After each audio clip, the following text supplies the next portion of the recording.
को पकड़ो, गंभीरता से पकड़ो।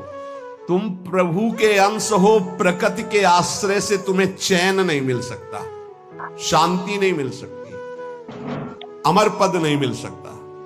तुम भटकते रहोगे, क्लेशित होते रहोगे, भयभीत होते रहोगे। भटकना जन्म मरण। भगवान के एकमात्र आश्रय से तुम्हें विश्राम मिलेगा और कहीं नहीं। जैसे गोस्वामी जी कहते, पायो परम विश्राम राम समान प्रभु नाही कहूं। लेकिन कोई भगवान का आश्रय लेना नहीं चाहता, रुपया का आश्रय लेना चाहता है। वस्तु का बल, पद का बल, परिवार का बल, देह का बल, समाज का बल। तब तक भगवान के दर्शन हो जाएं, लोग बातें बनाते समझते नहीं। अरे द्रौपदी जी अवतार हैं, द्रौपदी जी कोई जन्म नहीं लिए, अवतार हैं, शक्ति का अवतार हैं, यज्ञ कुंड से प्रकट हुई। लेकिन आश्रय दृढ़ तब हुआ इस घटना के बाद, चीरहरण घटना के बाद। नहीं, पांडवों का आश्रय था, सभा का आश्रय था, अपना बल का आश्रय था, दांत का आश्रय लिया।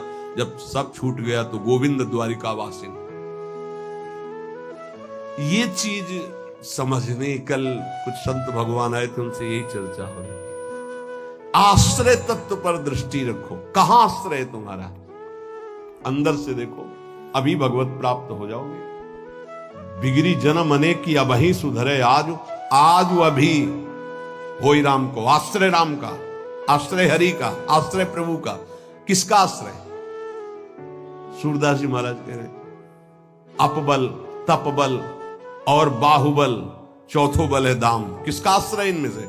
अपना बल, तपस्या का बल, दाम का बल, विद्या का बल। किसका बल है?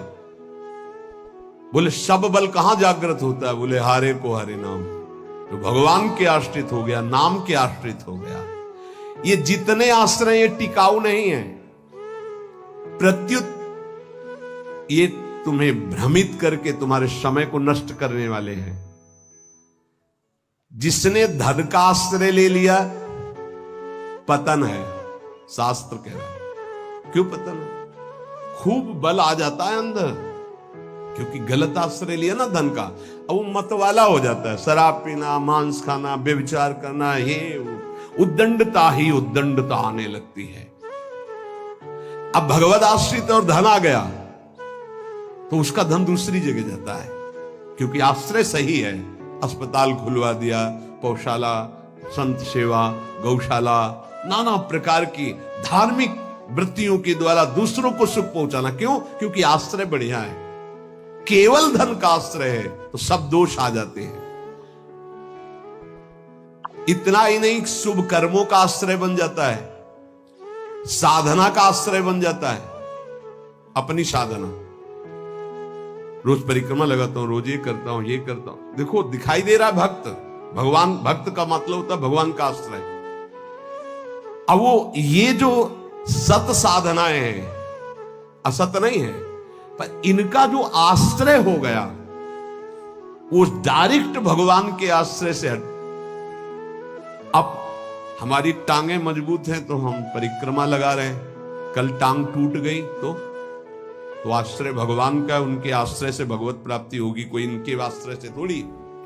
लेकिन अगर वो आश्रय लिया है तो फिर लगेगा हमसे कोई साधना ही नहीं हो रही, आप असंतुष्ट हो जाएंगे। एकमात्र भगवान का आश्रय। तभी कह रहे बिगड़ी जन्म अनेक की अबही सुधरे आज। अभी इसी क्षण सुधार हो जाएगा, अभी इसी क्षण बात बन जाएगी। अनेक जन्मों की बिगड़ी क्या? आश्रय केवल प्रभु का, मामुपाश्रिता। भगवत प्राप्ति की साधना का भी आश्रय नहीं। ध्यान दो, ये बड़ा सूक्ष्म आश्रय केवल प्रियालाल का। साधना बन रही बढ़िया, कल साधना ना बने, ऐसे रोग हो जाए, ऐसी शरीर की स्थिति हो जाए, ऐसी मना स्थिति हो जाए तो हमें भगवत प्राप्ति नहीं होगी क्या? होगी। बोले क्यों होगी? तुमसे कोई साधन तो बनता नहीं। बोले हमने साधन का आश्रय नहीं लिया, हमने तो प्रियाजू का आश्रय लिया। सर्वेषु साधन वरेषु चिरम निराशा। बात समझना, ये आंतरिक है, आध्यात्मिक। भरोसा केवल प्रभु का, आश्रय केवल प्रभु का, इसी से भगवत प्राप्ति होती है। पूर्व में जब प्रथम बोलना शुरू हुआ था मुरारी से, उनसे यही आश्रय तत्व पर केवल चर्चा होती थी। आश्रय को समझिए। अगर आश्रय साधन का तो भोग साधन का होता है, साधन सुख का भोग होता है। इसीलिए यह गुण साधनते नहीं, बड़ा सूक्ष्म। अब जैसे अल्पज्ञ साधक है तो सोचता है कि फिर तो साधना ही नहीं करनी चाहिए। तो अभी तक आप कर रहे थे क्या? आपसे करवा रहे थे जिनके आश्रित हो। ऐसे भाव में आओ। साधन हो रहा है, प्रभु को समर्पित हो रहा है। नहीं हो रहा है तो हम तो प्रभु को समर्पित ही हैं, हमारी भगवत प्राप्ति तो पक्की है। भाई ये समझ आनी बहुत कठिन हो जाती है। हम परिक्रमा लगाया है तो कह सकते हैं कि हम भगवत प्राप्ति कर सकते हैं, क्योंकि साधन का भरोसा है। अगर नहीं लगा पाए तो हमारे भरोसा में कमी हो जाएगी। आप आखिरी बात समझ लीजिए, यदि आपने अंदर से आश्रय हमारे प्रियालाल का ले लिया और कुछ नहीं बन रहा तो भगवत प्राप्ति हो जाएगी। हमारी बात समझ लेना। ये हम बहुत समझी सोची हुई बात कर रहे हैं। आश्रय आपका कहां है? एक क्षण के आश्रय को प्रभु बहुत बड़ा मान लेते, ध्यान रखना। जब बाली जी का भगवान ने प्रहार करके वध किया तो आखिरी श्वासें बाली जी की भगवदाकार थी, पर भगवान से बड़ा छुपा के वचन बोले। हृदय प्रीति मुख वचन कठोरा। भगवान की तरफ देखकर कहा, मैं बैरी सुग्रीव प्यारा, कारण कवन नाथ मुहि मारा। हम दोनों भाई हैं, हमें अपने भाई की हर चेष्टा को पता है। जैसा मैं वैसा मेरा भाई। बहुत बड़ा भजनानंदी नहीं, हम जानते हैं, बचपन से साथी है। और मैंने कभी आपका विरोध नहीं किया। आपने मारा क्यों मुझे? जो सूक्ष्म बात भगवान, तुम ये जानते थे कि सुग्रीव मेरे आश्रित हो गया है? अरे अभिमानी, मेरे आश्रित का वैरी मेरा वैरी होता है। तो कितने दिनों के आश्रित हुए थे सुग्रीव जी? कोई माला चलाई थी, ध्यान किया था, तपस्या की थी। और निष्काम आश्रय नहीं था, सकाम आश्रय था। बाली मारा जाएगा, मैं किष्किंधा का राजा बनूंगा। और राजा बन गए। महाराज जी राम जी प्रवर्षण पर्वत पर रहे, एक दिन भी दंडवत करने न दिन में गए न शाम के गए, 4 महीना नहीं गए। फिर वहां से भयभीत वाले वचन जब भगवान लक्ष्मण जी को कि जाके बोल दो कि जो बाली को वही बाण तूड़ीर में है उसमें, तब आके दंडवत। नाथ विषय हरि लीने से ज्ञान। हम आपको बात बता रहे हैं प्रमाण सहित। भगवान ने जो वचन कहे उस बहुत मानने और समझने वाले बात। तुम जानते थे कि सुग्रीव मेरे आश्रित हो गया। अरे अभिमानी, तुम मारना चाहता मेरे आश्रित का वैरी मेरा वैरी, मेरे आश्रित का मित्र मेरा मित्र, इसलिए मैंने तुम्हें मारा।